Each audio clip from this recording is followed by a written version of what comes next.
마태복음 12장 1절에서 14절 말씀입니다. 1절. 그 무렵 안식일에 예수께서 밀밭 사이로 지나가고 계셨습니다. 예수의 제자들은 배가 고파서 이삭을 따서 먹기 시작했습니다.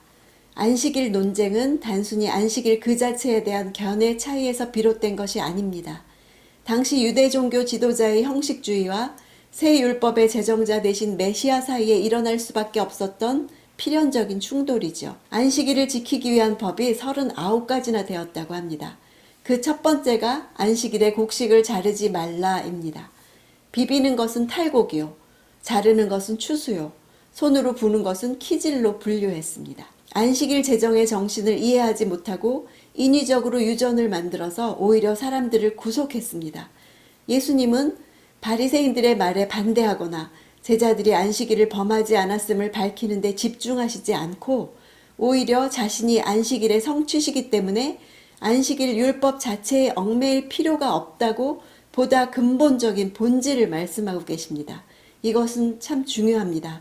내 행동 하나하나에 대해서 회개하고 애통해하기보다 근본적인 원인을 아는 것이 본질을 회복할 수 있는 길입니다. 바리새인들이 하나님을 사랑해서 목숨 걸고 율법을 지키는 것이라면 좋습니다. 은혜로 지키는 계명은 강박증이 아니라 참 자유와 안식을 줄 것입니다.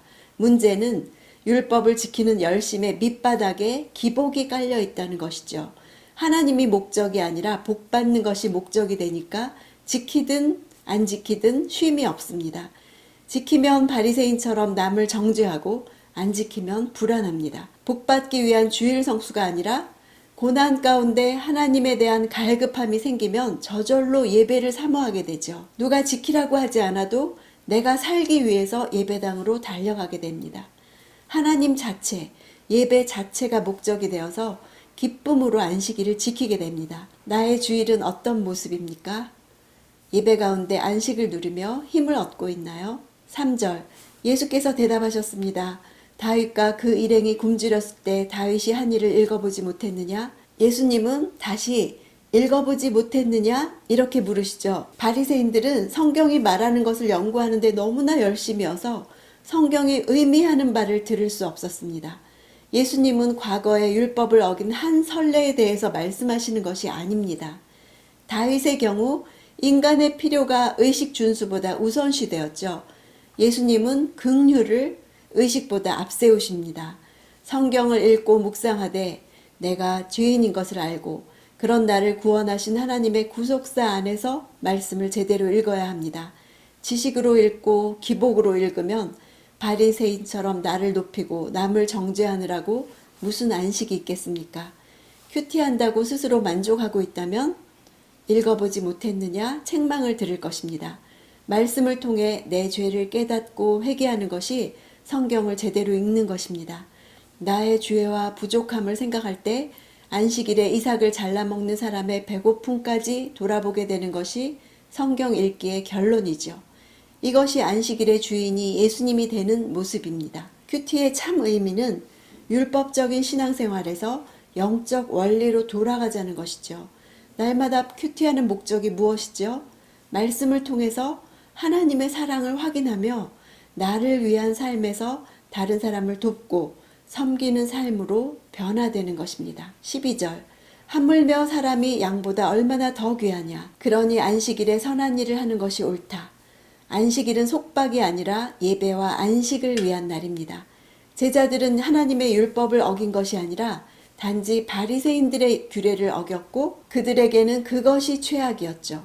배고파 이삭을 잘라먹은 사람이나 아픈 병자에게는 관심이 없으면서 양은 자기의 재물이기에 잃어버리면 아까우니까 안식일이고 뭐고 상관이 없었습니다. 그들은 안식일에 아무 일도 하지 않을 작정이지만 예수님은 선을 행하실 작정이셨죠. 선한 일이란 사람에게 자비를 행하는 것입니다. 그것은 안식일에 대한 하나님의 원래 뜻과 일치합니다. 그것을 깨닫지 못할 때 사람에게는 관심이 없고 오로지 자기 의만 쌓느라 안식을 누리지 못하고 다른 사람도 살리지 못합니다. 사람을 살리는 선을 행하는 것이 아니라 도리어 판단하고 죽이는 악을 행하게 되는 것이죠. 주일 성수하지 않는 사람에 대해서 나는 사람을 살리는 선한 일을 하는가요? 오히려 죽이는 악을 행하고 있나요? 16절. 그리고 자신에 대한 소문을 내지 말라고 그들에게 경고하셨습니다. 소문을 내다라는 원어는 반짝반짝 빛이 나다, 분명하게 하다는 뜻으로 자신을 빛이 나고 분명하게 드러내는 것을 하지 말라는 의미죠. 예수께서 자신이 드러나는 것을 막으신 이유는 대중들에게 문제 해결자로 보이기를 원치 않으신 것이죠. 예수께서 오신 목적인 구원 사역에 방해받지 않기 위해서죠. 나에게도 예수님은 문제 해결자이신가요? 구원자이신가요? 20절. 그는 정의가 승리할 때까지 상한 갈대도 꺾지 않고 꺼져가는 심지도 끄지 않을 것이다. 상한 갈대에서 상한이란 단어는 이미 썩어 부서진 상태를 의미합니다. 그 자체로 이미 썩어 부서진 갈대는 꺾지 않고 그대로 놔두어도 되살아날 가망이 없지요. 그런 갈대를 꺾어버리는 것은 잔인한 행동이죠. 썩어 부서진 갈대는 죄로 인해 죽을 수밖에 없는 연약한 인간을 비유하는 표현입니다.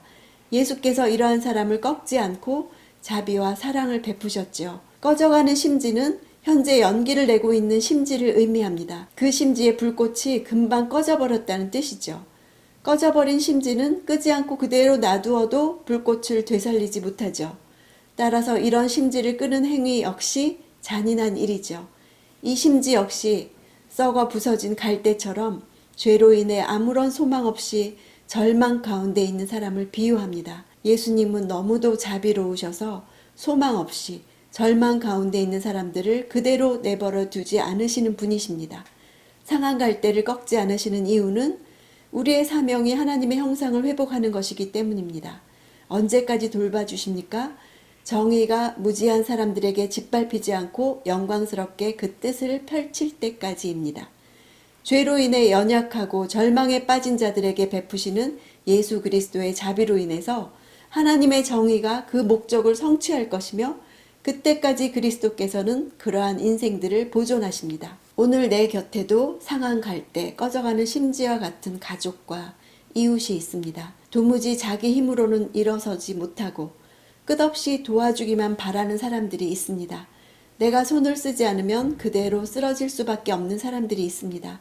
상한 갈대 같은 사람에 대해서 내 속에는 선한 것이 하나도 없음을 보게 되고 사랑하지도 않고 품지도 못하는 완악함과 용서하지 못함을 보며 내가 상한 갈대며 내가 꺼져가는 심지임을 깨닫게 됩니다. 하나님이 상한 갈대인 나를 꺾지 않고 끝까지 기다리신다는 것을 깨닫게 됩니다. 내 죄를 회개하고 내 곁에 상한 갈대를 넘어지지 않게 지지해 주는 것이 정의가 그 목적을 성취하는 일입니다. 그럴 때 하나님을 알지 못하던 이방에게까지 하나님의 이름이 전해질 것을 소망하며 내가 해야 할 적용을 결단하는 하루가 되기를 원합니다.